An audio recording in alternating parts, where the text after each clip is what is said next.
اپنا مزہ پورا کر رہی تھی، کہہ رہی تھی ویکھو نہیں ویکھو، اس کا لہجہ ہے، ادھار لے کے بات کر رہا ہوں، اس کا لہجہ ہے، اس کی بات ہے، اور شعر میں وزن کیسا ہے اور جملے کی ترتیب کیسی ہے یہ شاعر بتائیں گے۔ مجھے تو لطف آیا تھا تو میں بات آگے نقل کر رہا ہوں۔ وہ کہہ رہی ہے اور وہ مطلب عوام کو متوجہ نہیں کر رہی، وہاں تو ہے ہی کوئی نہیں، اکیلی بیٹھی ہے، اپنا ذوق پورا کر رہی ہے، اور لگتا ہے کہ وہ نا، مجھے یوں لگتا ہے کہ جیسے نا وہ حور و غلمان کو متوجہ کر کے کہہ رہی ہے، اور اس کی آنکھوں میں آنسو ہیں۔ تھوڑی دیر اتنا روتی ہے کہ آواز بھر آتی ہے اس کی، پھر دوبارہ بات شروع کرتی ہے، پھر اپنے پلو سے آنسو پہنچتی، کہتی کیا ہے؟ کہتی ہے ویکھو نہیں ویکھو کڈے کرم کمائے سوں، میرے جے گندے مندے بھی دارتے بلائے سوں۔ ویکھو نہیں ویکھو، ویکھو نہیں ویکھو کڈے کرم کمائے سوں، میرے جے گندے مندے بھی دارتے بلائے سوں۔ تھوڑا چاچ جانا چاہیے حضور سے پیار کرنے کا، تھوڑا نا چاچ جانا چاہیے، تھوڑا طریقہ ہونا چاہیے۔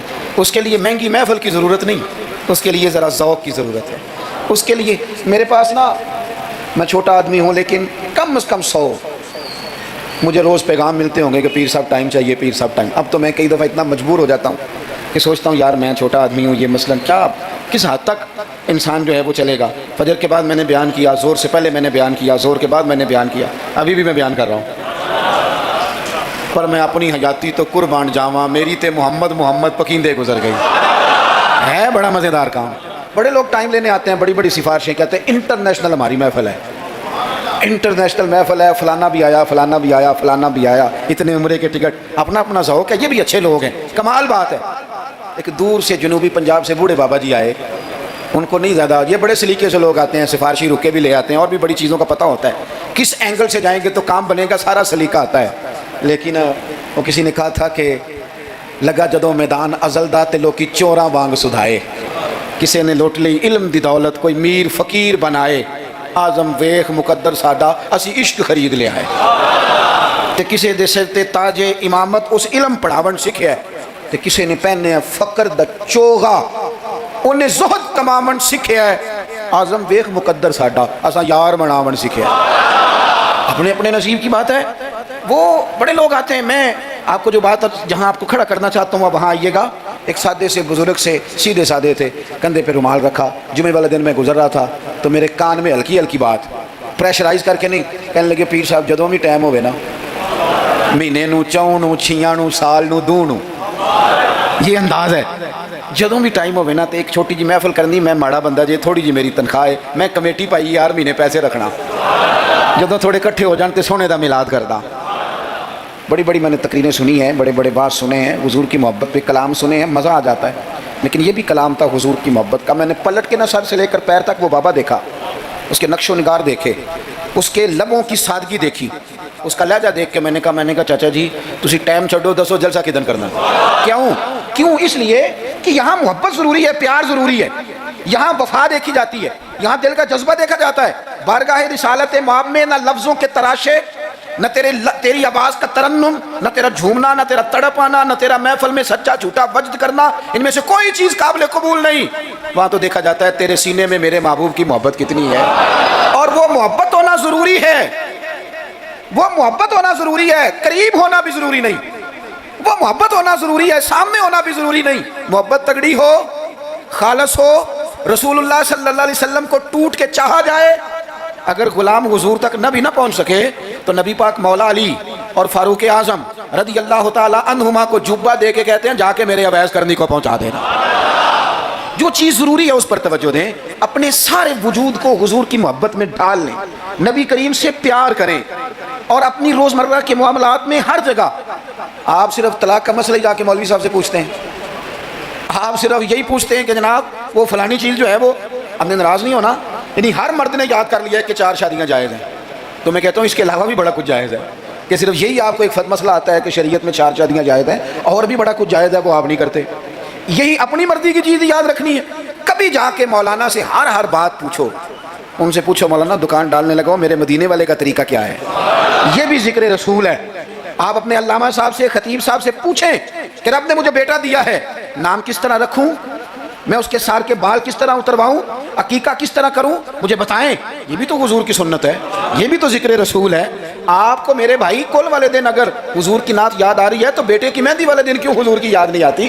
ہر مقام پر نبی پاک کا تذکرہ، اور شوق سے اور ذوق سے اور تڑپ سے اور کیفیت کے ساتھ، خالی نعرے نہیں۔ کچھ جگہیں ایسی ہوتی ہیں جہاں بندے کی باڈی لینگویج بھی بتاتی ہے، لفظ ساتھ نہ بھی دیں اس کا وجود بتاتا ہے کہ اسے پیار ہو گیا حضور سے، اس کی طبیعت بتاتی ہے۔ آپ دیکھیے ہمیں کتابوں میں ملتا ہے سیاستہ کی صحیح روایات میں کہ یہودیوں کا ایک بچہ تھا، وہ چھوٹا بچہ تھا، وہ کوئی لمبی چوڑی بات کرنے کی پوزیشن میں نہیں تھا، بس آ کے نا حضور کے سامنے کھڑا ہو جاتا۔ اور شارحین کہتے ہیں زیادہ پتہ وہ ڈیوٹی کیا کرتا تھا، بس محبوب کا چہرہ دیکھتا رہتا تھا، بس دیر تک نا حضور کو دیکھتا رہتا۔ نبی کریم کبھی کبھی کوئی کام بتاتے تو کر آتا، یہودی کا بیٹا تھا، پیار ہو گیا اسے نبی پاک سے۔ آپ کے بیٹے کو بھی ہو سکتا ہے، میرے بیٹے کو بھی ہو سکتا ہے، شرط یہ ہے کہ وہ اپنے ابا سے حضور کی نعت سنے۔ اس نے اپنے ابا سے دولت کی تعریف سنی تو اسے دولت سے پیار ہو گیا۔ اس نے اپنے ابا سے سنی نا بات کہ فلانے کا بیٹا ڈاکٹر بن گیا تو پیسے بڑے کما رہا ہے، فلانے کا بیٹا کاروباری ہے تو آگے بڑا گزر گیا، جو سنا سو اس کے دل میں آ گیا۔ اگر یہ سنے گا تو حضور کا پیار بھی آ جائے گا۔ وہ نبی کریم کی بارگاہ میں کھڑا رہتا ہے، حضور کی زیارت کرتا ہے، خدمت کرتا ہے یہودی کا بیٹا۔ میرے محبوب بڑے کریم ہیں، میں بڑی ذمہ داری سے آپ کو عرض کرتا ہوں، حضور بڑا ہی اجر عطا کرتے ہیں۔ وہ یہودی کا بیٹا تھا، بیمار ہو گیا، قربان جائیں، دو ایک دن نظر نہیں آیا تو حضور فرمانے لگے چلو نا تیمارداری کرنے چلے۔ حضور تیمارداری کرنے کیسے نصیب ہیں، کیسی خوش بختیاں ہیں، سرکار سرانے بیٹھے ہیں، نبی کریم علیہ الصلوۃ والسلام کرم فرما رہے ہیں۔ حضور کی وہ محبت دیکھی نا تو وہ غریب یہودی، اسے پتہ تھا سرداروں کے طریقے کیا ہیں، اسے پتہ تھا چودھریوں کے سلیقے کیا ہیں، اسے خبر تھی کہ خان ہو تو ان کے مہمان بھی کوئی خان ہی ہوتے ہیں، انہیں خبر تھی کہ عام لوگوں کا طرز حیات کیا ہے، لیکن وہ سمجھ گیا کہ میرے جیسے غریب کے بچے کی تیمارداری کرنے جو آئیں وہ دنیا دار نہیں، وہ اللہ کے سچے رسول ہیں۔ حضور صلی اللہ علیہ وسلم نا اس چھوٹے بچے سے بات کر رہے ہیں، ادھر دیکھنا میری طرف، چھوٹے بچے سے۔ اب میں نے جو بات کہنی ہے اگر آپ کی سمجھ میں آ گئی تو ٹھیک ہے، نہ بھی آئی تو بات ٹھیک ہے۔ پیار نبی پاک سے خالص کرنا، انشاءاللہ رسول پاک تیمارداریاں فرمائیں گے، کرم نوازیاں فرمائیں گے۔ پیار خالص کرنا، نیرا نعرہ نہ لگانا، صرف تقریر میں بات نہ رہے، نکابت خطابت اور یہ مائک کی حد تک چیزیں نہ رہ جائیں، کوئی اس کا عملی ثبوت بھی ہمارے سامنے آئے۔ حضور اس بچے سے بات کر رہے ہیں، فرماتے ہیں کلمہ نہیں پڑھ لیتا؟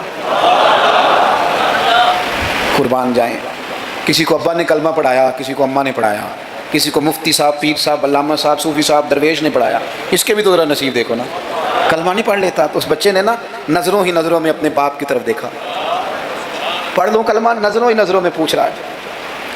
تو والد کو بھی پتا تھا نا کہ یہ کون ہے، ایسے تھوڑی کوئی آ جاتا ہے تیمارداری کرنے، بڑے پیارے ہوتے ہیں بچے ماں باپ کو۔ تو باپ نے آگے بڑھ کے اس بچے کی پیشانی پہ ہاتھ رکھا، کہنے لگے پتر جس طرح یہ کہتے ہیں نا ویسے ہی کر لے، آپ پیار تو خالص کریں نبی پاک سے۔ حضور نے کلمہ پڑھایا، وہ شخص کلمہ پڑھ کے مسلمان ہو گیا، اس کی روح پرواز کر گئی۔ بڑا نصیبہ والا تھا جس کا جنازہ بھی مدینے والے محبوب نے پڑھایا، جس پر کرم نوازیاں بھی حضور نے فرمائی۔ میرے بھائی حضور کے ساتھ پیار ہو۔ اپنے گجرانوالہ میں ایک دن سفر کر رہا تھا تو روڈ سے نیچے اترا ہوں، بالکل عین فجر کے بعد مجھے کہیں دور جانا تھا، تو سامنے نا بڑا سارا لکھا ہوا تھا کیا آج آپ نے درود شریف پڑھا ہے؟ وہ پڑھا، میں نے پڑھا تو میں نے درود شریف پڑھنا شروع کر دیا، یعنی جاری ہو گیا۔ جس نے لکھا ہے اللہ اسے جزا عطا کرے، جس نے لکھا ہے اللہ اسے۔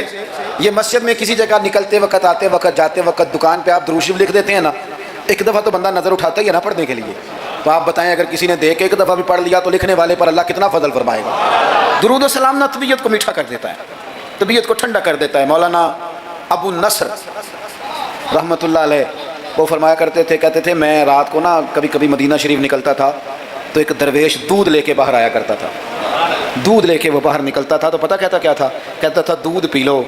تو لوگ پوچھتے تھے کتنے کا ہے؟ کہتے کوئی نہیں، بس تم دودھ پی لو اور مدینے والے پہ درود پڑھ دو، بھائی اتنی بات ہے، پیتے جاؤ اور درود شریف پڑھتے جاؤ۔ ایک تو درود و سلام پڑھنا ہے پورا ربیع الاول شریف۔ دوسری گزارش اس ماہ مبارک میں میری آپ کی خدمت میں یہ ہے کہ سیرت کا کوئی ایک سبق ہر روز، میلاد شریف کے 30 دنوں میں سیرت کا ایک پورا باب، اس کو 10 منٹ میں، 15 منٹ میں، 7 منٹ میں اگر بیان کیا جا سکے، ایک باب لوگوں کو بتاؤ نا کہ میرے نبی پاک کا حلم کس طرح کا تھا، لوگوں کو بتاؤ حضور کی حکمت کس طرح کی تھی۔ لوگوں کو بتاؤ رسول پاک کی سچائی، دیانت، امانت کے معاملے میں سیرت کا منہج اور معیار کیا تھا، لوگوں کو بتاؤ تو صحیح کہ مدینے والے پہنتے کس طرح کا تھا، کھانے میں طرز محبت کیا تھا، حضور کی سیرت کا ایک پہلو روز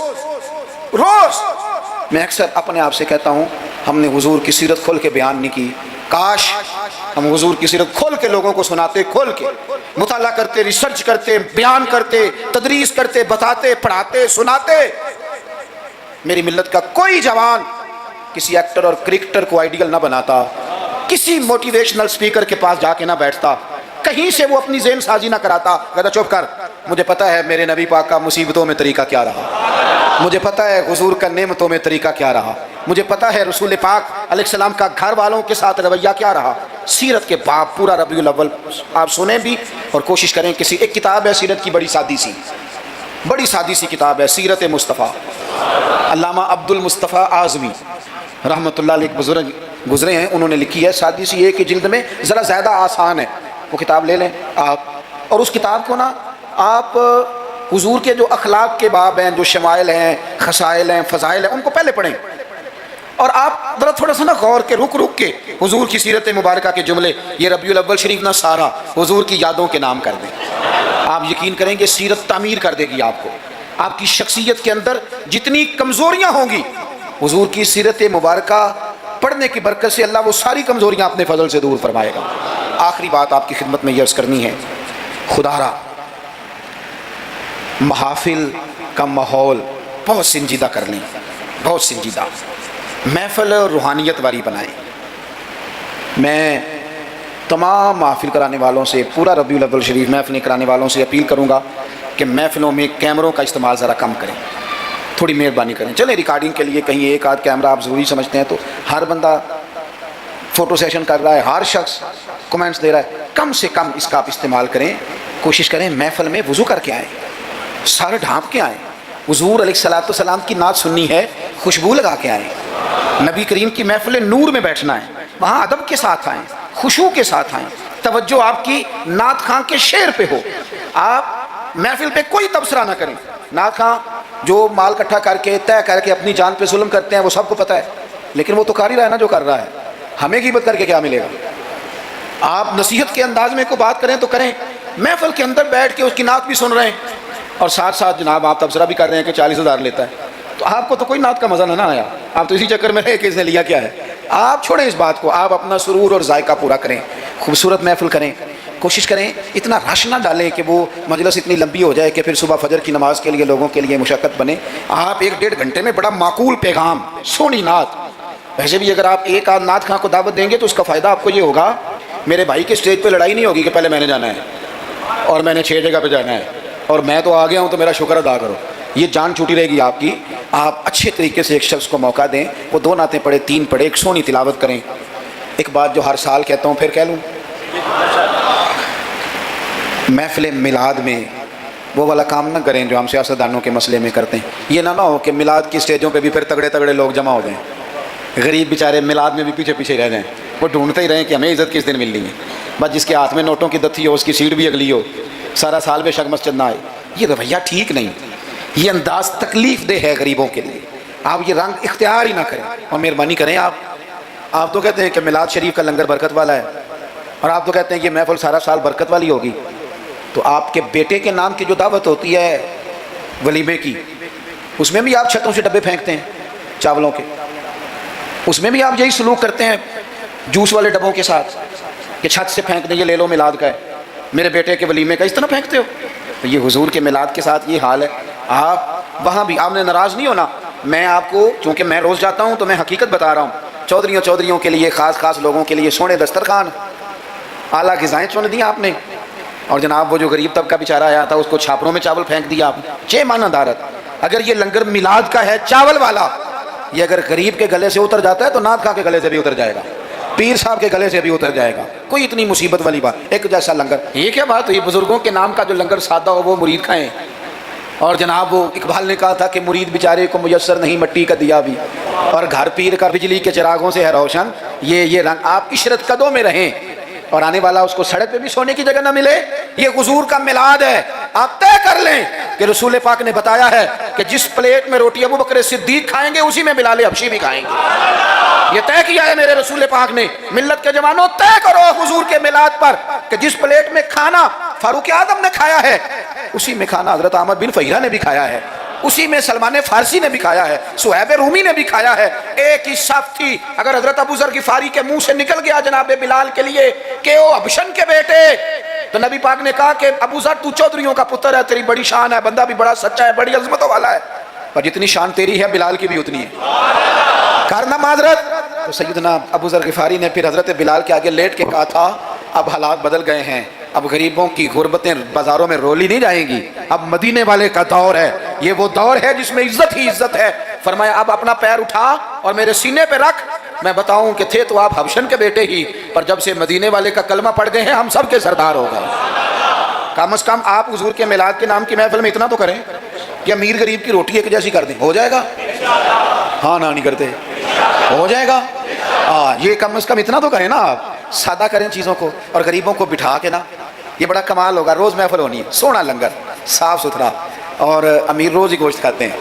آپ جب بہترین گوشت ڈال کے کھانا پکائیں تو وہ بیچارہ غریب جو مزدوری کر کے آیا, جس کے بچے ہفتے ہفتے کے بعد بھی گوشت نہیں کھاتے, وہ بھی ذرا اپنے تینوں بیٹے لے کے آئے, پلیٹ میں بیٹھ کے لنگر کھائے, اور اس کے دو بیٹے پوچھے ابا جی آج بڑا مزہ ہے روٹی کا, تو وہ کہے پتر آج میلاد مصطفیٰ ہے میرے نبی پاک, آج محفل ہے حضور کے نام کی.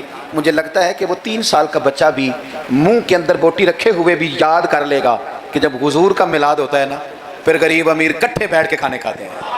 یہ وہ یاد کر لے گا اور اسے ہمیشہ یاد رہے گا. آپ یقین کریں آج تقریر شکریر نہیں, موضوع نہیں, آج تو میں جذبات کا اظہار کر رہا ہوں. پہلی محفل میلاد میں حاضر ہوں, جذبات کا اظہار کر رہا ہوں اور آپ کو سبق دے رہا ہوں کہ پورا مہینہ کس طرح کر کے چلنا ہے. سونا ذکر کرنا ہے انشاءاللہ پورا مہینہ, اور سونی نعتیں پڑھنی ہیں انشاءاللہ, صبح و شام درود شریف پڑھنا ہے انشاءاللہ تعالی, اور انشاءاللہ تعالی مٹھائی کھانی بھی ہے, کھلانی بھی ہے انشاءاللہ پورا لطف. مجھے ایک صاحب کہنے لگے, دلیلیں اپنی جگہ ہوتی ہیں, مجھے کہنے لگے ویسے آپ کے میلاد کے بارے میں جذبات کیا ہیں, آپ کے جذبات کیا ہوتے ہیں ربیع الاول میں.